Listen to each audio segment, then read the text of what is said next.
Think about how many quotes or like memes and hashtags you see every single day about kindness and empathy. Oh, constantly. Right. We are completely drowning in the language of love, but somehow the actual practice of it feels rarer than ever. So, welcome to today's deep dive. We are exploring some excerpts from this fascinating book called The Architecture of Charity: Choosing Love in a Fractured World. And what we're really examining today is, well, you. Specifically why you, me, basically everyone else lives in this deeply uncomfortable gap between believing in love and actually pulling it off. Exactly, especially when things get tense. Yeah. And what's fascinating here is the sheer scale of the disconnect. The author points out this jarring reality that you belong to the most connected generation in human history, but somehow simultaneously the most divided. Yeah, it's wild. It is. I mean, we have unprecedented access to each other's lives, but offense travels infinitely faster than understanding. We just judge instantaneously. It's like having a fiber optic connection, but only using it to hit the block button. That is exactly it. Hmm. Because of this hyper-reactive environment, we've inadvertently reduced love to something incredibly fragile. It only seems to survive when there's total agreement or emotional ease. And the second there's friction. It just snaps. Okay, let's unpack this friction, though, because there's this massive gap between intention and action. Like, I know what patience is, right? Sure. I value it. I've read books about it. Sure. But then if my coworker misses a critical deadline or someone cuts me off in traffic, all that knowledge just evaporates. I react in pure frustration. Why is there such a huge disconnect between knowing how I should treat people and what I actually do in the moment? Well, that disconnect happens because our baseline psychology essentially treats love as a sentiment. Like a feeling. Yeah, a spontaneous feeling or just a reactive behavior. When someone is nice to you, you feel love and you reflect it back. Right. But when they aren't, the feeling evaporates, and so the behavior goes right with it.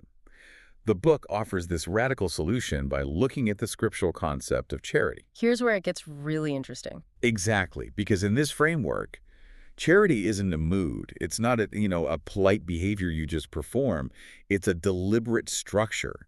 It is an architecture you literally build internally.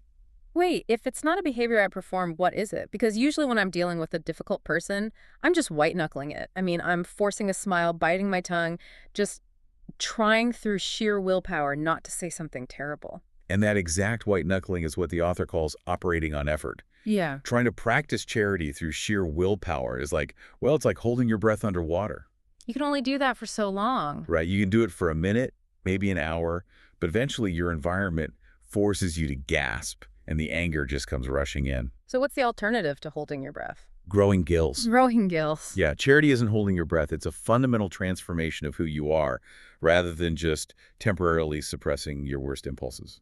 Okay, but if charity means growing gills, becoming a completely different kind of creature, how does that actually work practically? I mean, I can't just flip a psychological switch and suddenly have infinite patience for internet trolls or passive-aggressive emails. No, you can't, which is why the text lays out a specific mechanism for this transformation.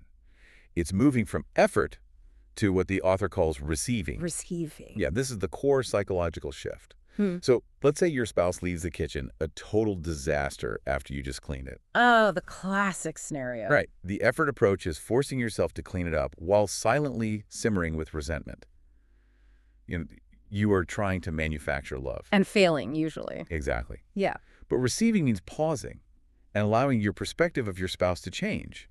You receive a new way of seeing them, Mm-hmm. maybe realizing they're exhausted or overwhelmed or just human. And that changes the reaction. Completely. When you receive that new perspective, the resentment doesn't even form in the first place. You don't have to bite your tongue because there's simply no anger to hold back. So what does this all mean for the person listening right now who, feels a bit overwhelmed by this? It sounds incredibly demanding. Like, I am already stressed, and now I have to fundamentally rewrite my psychology and grow emotional skills just to deal with my family. That is such an important question, but the text is actually very reassuring here. You are not being asked to become perfect. Well, that's a relief. Yeah, you are simply invited to become different. It is a perceptual shift. It doesn't mean you won't ever get annoyed again. Right. It just means that when you do, your foundation is different. You recognize that you're relying on your own exhaustible effort, and you consciously choose to step back and look for a new perspective to receive. Wow. It fundamentally shifts the goalposts. Love isn't this passive reaction to a warm, fuzzy feeling, and it isn't an exhausting performance either. It's an active architecture you build by changing how you view the people around you. Spot on. If we connect this to the bigger picture, it means the structure of your relationships is built on how you see, not just how hard you try. Which brings up a fascinating final thought for you to take away from this deep dive.